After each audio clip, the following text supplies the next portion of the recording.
We should be live. Welcome to another economics video. Today we're going to have a look at some more economics MCQ style questions.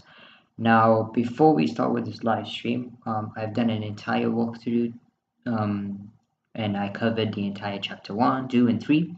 So if you are interested in that, before doing these practice questions, you can have a look at that. It's about 2 hours and 30-minute long live stream discussing everything related to chapter 1 to 3. So all the questions you see in today's live stream are all linked to what we studied some few weeks back. So I'm linking that video down in the description too. Now I've made a similar type of a video where I had a look at the entire 2020 series of multiple choice questions. We looked at about 50 questions, and I've also linked that in the description, or you can find it in my channel. Also, along with that, I have the notes, and in that, if you click the notes, you will see all the 6 chapters in economics, and you can have a look at chapter 1, 2, and 3 if you're interested in that. So without further ado, in today's live stream, we're not only going to have a look at just 1 year, we're going to try to see how many years we can do. Okay, so today's main focus is to see how many sort of papers we can do. Okay, but we're going to cover all the MCQ questions for this. Okay, so without further ado, let's begin. I'm going to start with a 2018 paper and then move up down the way. Okay, so we've done 2020 papers, 2021, and sort of stuff like that. So let's begin. So the first question says, what best describes the problem of scarcity? Okay, so we're gonna sort of not waste that much time in each question, but let's see. So what best describes scarcity? Remember we discussed scarcity in chapter 1 when we talked about the economic problem, and we simply said that scarcity is simply a situation whereby there is unlimited wants but limited resources. So let's see if we can find something like that. All consumers must want to be, no, this is not possible. Not everyone can actually be satisfied with this. All resources are free at the point of use. No, they're not actually. Let me just change to blue. So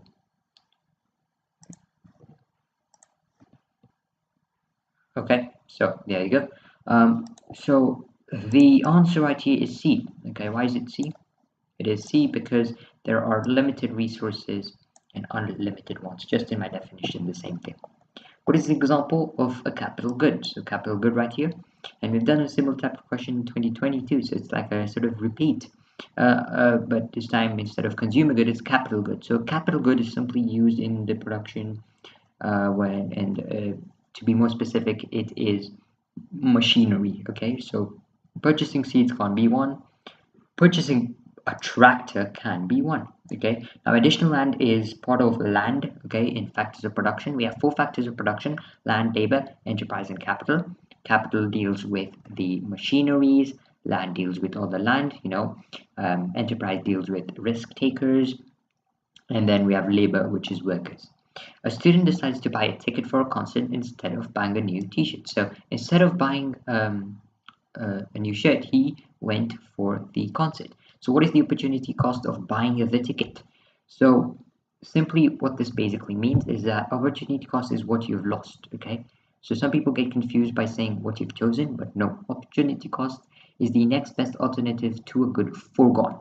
So to the good that's foregone is your opportunity cost. So if I decide to buy a concert ticket, buying the new shirt is what I'm foregone. Okay, that's what's foregone. So therefore it's going to be C. The shirt's going to be the opportunity cost. Okay, the next one is, in a market system, who has the most important role in influencing the allocation of resources? So in a market system, so remember, a market system only has producers and consumers. Okay, that means that in a market system, consumers decide what to be produced, meaning if they want a certain product and they want it like badly, then producers will listen to this because they can increase the price and consumers will be willing to buy that. So therefore consumers will be the people that decide the allocation of these resources. The diagram shows a market for oil, okay, and this is an equilibrium diagram.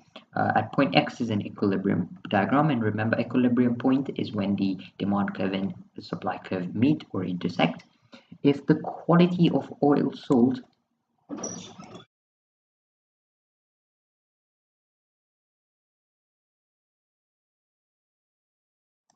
okay, so sorry about that. So if the quality of oil is sold, okay, if the quantity, sorry, the quantity of oil sold increases by 2 million barrels, okay, that means that quantity is increasing. If quantity increases, which point represents the new equilibrium? So already I've already drawn arrows. So when quantity increases, it's going to move to B, okay? So this is a very easy type of question that is usually that it's always asked in exams. What is the external cost of mining coal? Okay, so when we're meaning by external cost is like extra stuff that you have to do when you're producing something. Okay, so it's something that affects the society. Okay, so the cost of purchasing mining equipment will not affect society, so we don't have that. The extra cleaning costs of a local resident's houses because of coal dust. Yeah, that's correct. So B is the answer because that is affecting the society. It is making residents' house dusty, and therefore it is affecting the society, and therefore it is the producer's responsibility to clean that mess up. So we say that is called external costs. Okay, the table shows the demand for chocolates at two different prices. So this is a question on price elasticity. So remember, price elasticity is calculated from the change in quantity over change in demand times 100. Okay, so it is saying that the price falls from 0.5 to 0.4. That means they're moving from down to up. Okay, so we start with quantity. Remember, quantity over price. So 480 is my new minus the old over the old times 100. So you can take your calculator and calculate that. So I'm going to quickly take my calculator and do that. So 480 minus 400 over 400 times 100, that is going to give me 20. So the first one is 20. So I'm just going to write 20 right there, and over change in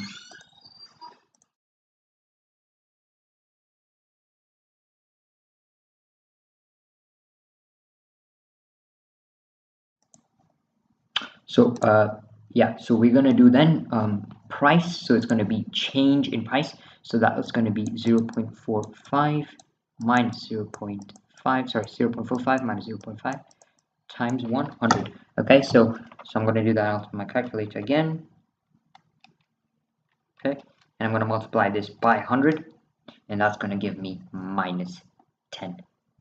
Okay, so minus 10. So this is gonna equals to minus 2. So it's saying what is the price elasticity of this? Sorry, it's plus 2. I'm sorry about that. So it's plus 2. So what's the price elasticity? Greater than 1.5. So the answer will be D.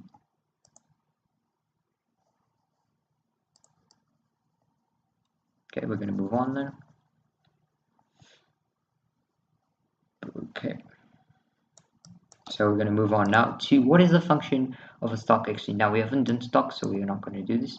What is the direct benefit to a worker of specialization? Specialization is simply when you just focus on one task of producing it. So that means that you only focus on doing one certain task in a company or in a business. So when I specialize in something, I'm doing one certain task for that sort of business. So specialization can be helpful because you're dividing, the tasks, and each one is specialized for that certain task. Okay, so it says, what is the benefit? The higher the output will lead to higher earnings. Yeah, that's correct. So it's A. Because the more they produce, okay, in specialization, the more they earn. Okay, this one cannot be there because the higher the output may lead to higher profits. This is not a benefit to the worker. Okay, this is not a benefit to the worker. This is a benefit to the business. The next one says the higher output may lead to lower cost per unit. So this again is for the business, and this one is not an advantage. This is a disadvantage because you need to sort of do a lot of training before moving on to the next.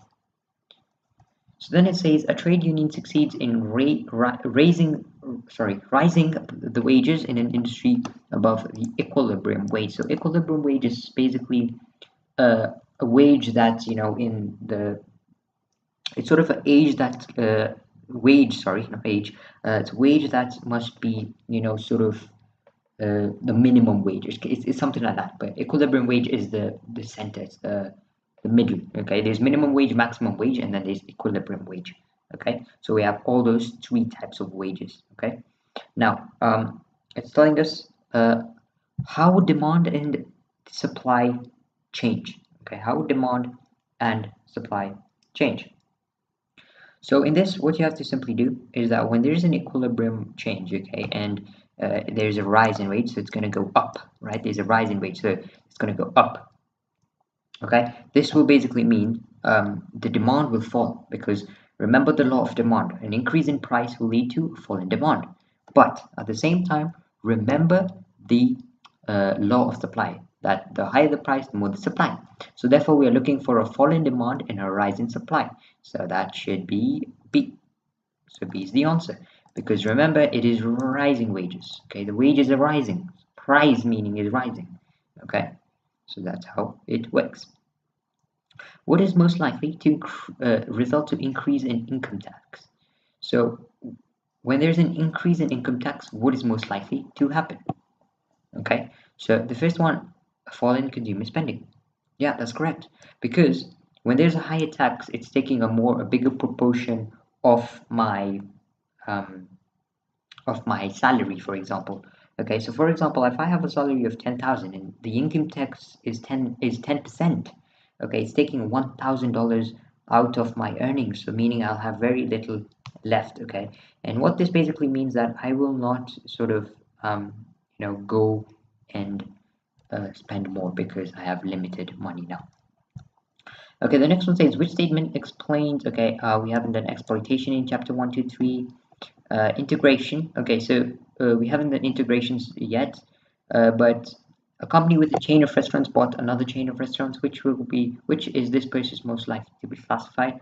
So when a chain of restaurant buys another chain of restaurants, that means it's the same sort of sector, same sort of business. We say this is horizontal integration. Vertical is they doing the same thing but different sort of sectors. Conglomerate merger basically means that different sectors, meaning like just so different stuff when you merge with just different companies that are not even related. Okay, so that is done. So we're done, and the rest, I think, there is not any more. There's no more to know to this. Okay, so we're done with 2018. We move on to the next paper, May June. That was March, so we're doing May June now. Okay, and it says the Norwegian government chooses to spend the profits on oil on stocks. Okay, and bonds and property. The possibility of improving domestic infrastructure was therefore not taken. So already I can tell this is an opportunity cost, because you're letting a good foregone. You're giving up a good. Okay, so this should be opportunity cost. So opportunity cost. Okay, we move on. What would be classified by an economist as effective production known as land? So land is anything that's on land, on top of land, under land, anything like that. A discovery of oil in South China. Yeah, that's correct. So discovery of oil is part of land, and therefore would be counted. What is the cause of an economic problem facing in all countries? We know that there's unlimited wants in relation to limited resources. So I've quickly seen this, and that's the answer. Which activity takes place in the tertiary sector? Tertiary sector, you should also know this without even doing economics actually, but you should know what primary sector is, tertiary and secondary sector. So tertiary sector is basically giving advice or sort of services, but not producing goods. Okay, so assembling computers is secondary. Giving legal advice is the answer, because you're not sort of using any raw materials in the process, or you're not making anything. Harvesting grain is a primary, making bread is a secondary. Okay, I know this because this deals with raw materials, this deals with assembling stuff. Okay, and the diagram, suppliers have set the price of a product at PS. The economic theory predicts that the equilibrium price of the product will rise to PE. That means from PS to rise to PE. Okay, what is the reason for this movement? Okay, so this reason can be because people are willing to pay more prices. Okay, because they can afford more prices, it's going up, the prices will go up. So let's see, demand for products will rise. No, demand will not rise, because actually it should be the opposite, because if it's falling, then demand will rise, because you remember the demand law. No more of the product can be supplied. That's not possible. We're dealing with price, not supply or quantity, so that will not be affected. But some consumers, oh yeah, that's the correct answer. That's the correct answer because they are willing to pay more. A government has approved the construction of a new railway line connecting major cities. It will be built by the private company but will be funded partly through taxation. It will be creating many jobs, but people living on the route are worried of this statement. So remember we talked about this, okay? Whenever it's affecting the society, it is something dealing with external cost, okay? So we just find external cost here and you can see it's D. So it's as simple as that. You know, you just need to know that one point and you can sort of locate the rest. Okay, number 7 says the diagram shows the supply curve of a good. Okay, so you got a good, the supply curve. Remember, this is price elasticity of supply. So we have a simple formula to calculate this. Okay, so remember, change in quantity over change in price. So 4 minus 2 over 2 would be 1, I believe. 4 minus 2 over 2, right, times 100. I'm just going to use my calculator just to be sure, but it should be 100. Yeah, it is 100. So it's 100 over the price, change in price, remember? Oh, wait, sorry, that was the price. Okay, that was the price. The price was 100. So the change in quantity, I'm moving from 2 to 4. That means it's going to go from 10 to 20. Sorry, it's going to go from 20 to 30. Sorry, it's going to go from 20 to 30 because remember it's linked, all of this, boom, boom, it's linked as you can see the dotted lines. So it's going to be 30 minus 20 over 20 times 100. I'm not going to write that, but it is 50. So it is 50 over 100, and 50 over 100 is the same thing as half, and half is the same thing as 0.5. So the answer should be 0.5. Okay, so let me just plot this. Okay, let's just leave the rest. Okay, what is the function of central bank? Remember, central bank and commercial bank have different stuff. So commercial banks would look at deposits. So this should not be one. Determining tax rates are done by the government, not the central bank. Implementing monetary policy, that is correct. And lending to businesses, that's wrong. That is the commercial bank. Okay. Actually, yeah, that should be one. Okay. Okay, but what is likely to lead to an increase in wages of a university lecturer? So remember, an increase in wages is usually affected by demand. So if there's more demand, you know, there will be more wages. So if you look at demand right here, increase in demand will lead to more wages. So usually whenever it talks about wages, you have a look at demand first and then, you know, look at the other sorts of examples. When is the trade union like to have more power? The member of wages. The trade union is simply an organization that looks at workers, you know, and improving their conditions and stuff like that. Okay, so it's saying when will they have more power? When will they have more power to increase these wages? So, you know, whenever the business is doing well, a trade union can sort of encourage the business to pay them more because, you know, the business is getting more profit. So we have a look at that. Imports are increasing. No, this is not one. Labor supply is increasing. No, that's not one. Output is increasing. Yeah, that's correct. Because if supply was increasing, then it would be correct. But this is labor supply. That means more workers are introduced. Okay, not goods. Okay, we have income question, but this one's a quite good question, even if you haven't done chapter 1 to 3. But we haven't done this in chapter 1 to 3, so we're gonna leave it. So this is income. You're gonna come across that later. Okay, so that is May, June 2018. We're gonna move on to the next one. This is variant 2 of the same. We should have some questions that might be the same. So, but let's see. In economics, natural sunlight is classified as a free good. We know what free good is. We know what an economic good is. Free good is simply renewable. Economic good has opportunity cost. What is the reason for this? Okay, why is natural light as a free good? And I have mentioned it that sunlight is a renewable good. Okay, but at the same time, there is no opportunity cost. We have to look at it in terms of economics. This right here should be like biology. Okay, so when we're looking at it in terms of economics, there should be no opportunity cost. Okay, you're not forgetting anything in this. Okay, what we classified as effective production capital for the airline. So an airline would use planes as machines. So probably it should be planes. So the aircraft operated by the airline. That's correct. Aircraft is a machine. Capital is simply machine. Okay, machinery. Sorry. The diagram shows the production possibility curve PPC, which position is most likely to lead to the greatest outward shift in the PPC. So this is having a look at the greatest outward shift. Okay, so let's have a look at this. So the greatest outward shift should be a D.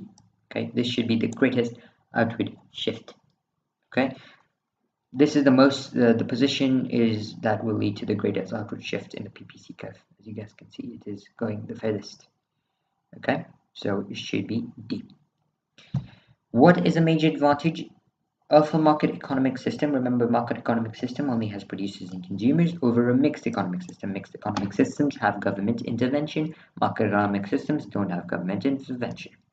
Okay, it says what is the major advantage? The major advantage with this, let's have a look at this. All production of goods and services done. Yeah, this is correct. So I believe in this live stream we've also come across to a similar type of question. So you can see how questions just keep repeating themselves. So it's all similar to the other one. So yeah, so the market economic system is the allocation of resources are decided by the consumers, and that's a very good benefit. Okay, we've come to this easy type of question. The government shows a market of beef with original equilibrium at X. What will be a new equilibrium position if income rises? If income rises, they can afford more. Okay, so when they can afford more, remember, quantity will be more because, of course, when price rises, quantity rises. The answer would be C. Okay, so you can just link everything. So this is a very easy question. Okay, so yeah. The table shows the government estimates. Probably, okay, we haven't done this yet, so yeah, we're not going to do that. This is another price of elasticity supply. Hopefully it's easy now. Okay, it's the same question, so the answer is B. We have done this question. I hope you remember. What does a commercial bank not provide? So commercial banks, what do they not provide? They provide cash. They don't provide bonds. Okay, what are bonds? I'm not sure of, but they don't provide that. But they do provide loans and they do provide mortgages. What is likely to an increase in wages? Remember, the increase in wages, you can first have a look at demand. So do I see demand? I don't see demand anywhere. So then after that, you have a look at each of the points. So incomes increase in the world's major economies. So if income increases, price will increase in the major economies, and therefore wages will increase. Okay. Terrorist attacks decrease through travel will lead to lower demand. Cost of aviation fuel rises. That will also lead to lower demand because it's expensive. World economies go to recession will also go demand. So technically everything is related to demand again in here. Okay. What is most likely to help a trade union to claim the wages increases of this industry? So again, wages, you have a look at demand. But again, this is trade union. So trade unions usually have a look at when output is good or when something is doing good. So when there's more like sort of profit or when someone is doing well, and I can see profit right here. So increase in profit, yeah, well, you can ask them to do more. So usually, they all are linked. So once when you sort of crack the code of a certain type of question and how the answers are linked, you sort of, get the hang of it. Okay, we haven't learned fixed tax and disposable income, so we are not going to do that. We're also not going to do this. What is the possible cause of diseconomies of scale? So diseconomies of scale is simply when, there's extra administration. So it's A, quite self-explanatory. Let's move on to the next one. Okay, the next one is variant 3 of the 2018 paper. And let's have a look at this one, okay? So an introduction of robots, okay, has meant that many firms now require fewer workers to produce their goods and services. That means that machinery have sort of replaced the labor, okay? According to this statement, which factor of production is replacing workers? Capital. Okay, remember, capital is machinery. Enterprise is innovators, so that's people. Labor is workers, and land is sort of land, okay? So that is that, okay? Economics textbooks identify the existence of scarcity as a basic economic problem. Yeah, what is that makes scarcity a problem? Okay, so this is simply telling you what is scarcity. So scarcity is simply stating that it's a situation whereby there's not enough to satisfy everyone's wants. So simply it is B. The diagram shows the country's original production possibility curve. Even this is a very common question. What would cause the country's production possibility curve to move from XX to XY? So from XX to XY, so it's going to have an outward shift. So what would increase an outward shift? Let's have a look at this. So one of the outward shifts is when there's improvement of technology, or when there is sort of introduction of education, and there's discovery of resources. So when you have a look at all of that, an improvement of fertilizers will increase the production capability, and therefore there will be an outward shift. What is the benefit of a free market system? So free market system is simply when there is um, simply what this can say is that innovation is encouraged. Yeah, the first one, that should be correct. Innovation is encouraged to increase the profits. Okay, so that is simply what you do. So we have three market systems. Remember, free market government. Market is produces consumers, no government intervention, and mixed is when there's intervention from everyone. So, and the most common one today is mixed. Okay, no one actually practices market, but Hong Kong is close to market. Okay, market economic system. Again, the easy question right here. The diagram shows the demand curve D1 and the supply curve S1. The healthcare in an economy, the original equilibrium is X, so it's right now here. What would be the new equilibrium if the economy experienced sustained economic growth and the government reduces planning controls of building new hospitals? Okay, so this basically means that it's going to be a fall. Okay, because remember they are sustained economic growth and the government will reduce. Okay, but at the same time, let's say they're going to plant controls on the buildings of new hospitals, so it's going to be okay. We move on. A private firm is one of a few suppliers of electricity in an economy. It is fined by the government for pollution from its coal-fired power stations, which will affect the health of those living nearby. So remember, when it affects, it is external costs. What does this situation involve? Okay, so first of all, you would have a look at external costs, and I can already see external costs here, so I know the answer is D. So you can see how easy these questions are. Once when you just find that word, look for it, and you've got it. Okay, so whenever something affects the society, you straight away know that's external costs. So you just look for external costs, and you get your marker. So it's as quick as it's as fast as that. Okay, we've done a similar type of question. The answer is 0.5. We've done this question again. What is not a function of the central bank? Okay, central bank is the main bank. Okay, so let's have a look at this.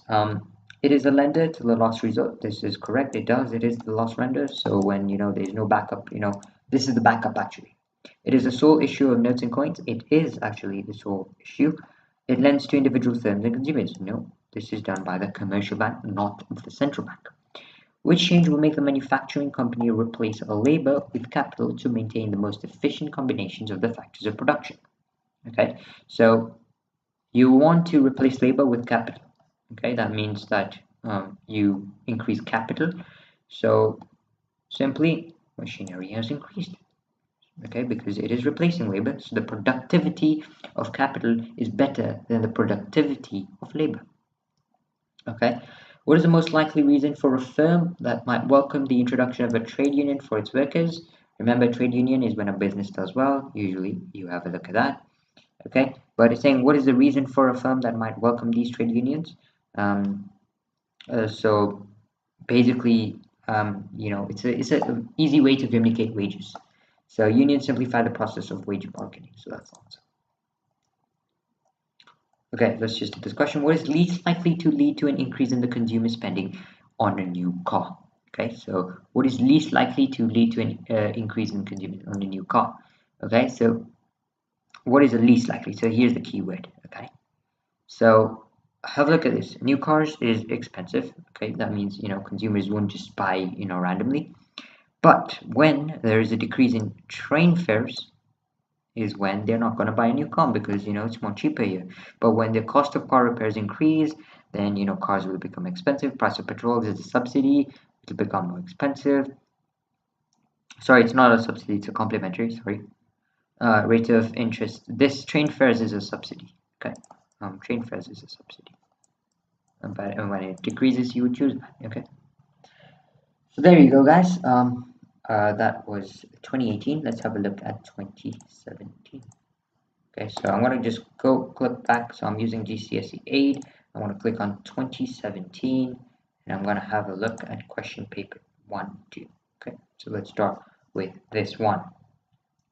Okay, so this is 2017 March. So let's have a look at this 2017. Okay, so let's begin. Okay, so a person bought a shop and stocked it with fresh fruit. He employed one member of his family to help in the shop. Okay, so that one member or that one family member is actually labor. Okay, but at the same time, he's stocking it with fresh fruit. Okay, so when we are saying this, when we are saying fresh fruit, it is part of what he's selling it. Okay, and remember, fresh fruit is counted as land. Okay, so buying the shop first of all is also land. Okay, him putting the family member is labor. Enterprise is he coming up with that idea, and the capital is that um, the capital is that he has the shop. Okay, that's capital. Okay, or like a factory, even that's capital. Okay, so in this case it's here. So the answer will be D. The diagram shows a production possibility curve for a country as a result of an increase in demand of the manufactured goods. It moves from a situation of unemployment to full employment. Okay, so from unemployment to full employment, it says how would this be represented? So remember we talked about outward shift and inward shift, and we had a look at when there's an increased demand for manufactured goods, then the most suitable thing to do is when it goes from F, which is inefficient right now, and it goes to G because we're producing more manufactured goods. So F to G. So C is the answer. The diagram shows the choices of an individual between leisure and earnings, and he currently earns $25 a day. What is the opportunity cost for the person if he accepts more work and earns $75 a day? So if he, wants to work more but gets $75 a day, the opportunity cost, first of all, remember he is now earning $75, so that's around here. Okay, so right now he's earning how much? 25? Yeah, so that's about 25 is here. Okay, he's earning right now here. That means that he is doing 18 hours of leisure, but when he wants to earn 75, that's here, he is losing about 12 hours. Is that correct? He's losing about 12 hours of leisure. So the answer will be D. What is the example of a market failure? Market failure is simply the problems when you're in a market system. Okay, in simple terms. Okay, and one of them is spread of pollution because it's an external cost. Okay, that's correct. Okay, number 5. What is the impact on a market oil on the closure of the world's largest oil field for maintenance work? Okay, so when there's an impact on the market for oil, therefore there will be more demand, so there will be a movement up the demand curve. The demand shows a market for rice that is in equilibrium, so meaning it's X right now, and then it says which area represents the total revenue for rice farmers. So the point here that will produce, the total revenue is going to be this part right here, down here. Okay, so because you can see also the dotted lines there, so that means it's going to be OVXY, so OVXY right here, B. So it's going to be 6 is B. A product has a price elasticity of demand that is greater than 1. Okay, PES is greater than 1. Sorry, PED is greater than 1. What will happen to the total revenue if the price of a product is reduced by 3%? Okay, if it is PED and has elastic that's greater than 1, meaning it is elastic. Okay, meaning there's a response. Okay, that means that it will affect something. So if the price of a product reduces, then what will happen to the total revenue of the price? It will rise. Okay, so that's how it works. So what will happen to the total revenue if the price falls? So if the price falls, the total revenue will increase because there's more demand for this. Why are some assembly workers poorly paid? Okay, let's have a look at this. So it can be because they are unskilled. Okay, so skilled is a place we haven't done this. In chapter 1 to 3 we have, okay, yeah, we have done this. So this table shows how three people spend their income: food and housing, travel and leisure, luxury goods. Then it says in order of lowest to the highest income. So the lowest income would be someone that would spend less on luxury goods. So you can see it's person X. Okay, so you know, I think X will be the first one. Okay, then we have a look at people who travel on leisure, so it's going to be Z. So the answer is B, X, Z, Y, and then you can just go up like this to get to know. Luxury goods, the poor people will spend less, and then semi will spend less on travel and leisure. What is usually a function of a trade union? We've sort of done this. It basically it negotiates with the company. So we have two negotiates. It doesn't negotiate with the suppliers, but instead it negotiates with employers to increase the wages. Let's do this. Firms aim to become a monopoly supplier. Which policy is most likely to eliminate this competition? So this would be adopt price reductions and advertise. Okay, guys. So that's gonna wrap up the live stream. We did many questions. So hopefully you enjoyed this. Again, if maybe you didn't understand some topics in this live stream, you can go over and check out the sort of video where I talked about all these chapters, and hopefully you enjoyed this live stream, and hopefully we'll do more like this, more types of question videos like this. So thank you for watching this video. Hopefully you enjoyed it, and I will see you in the next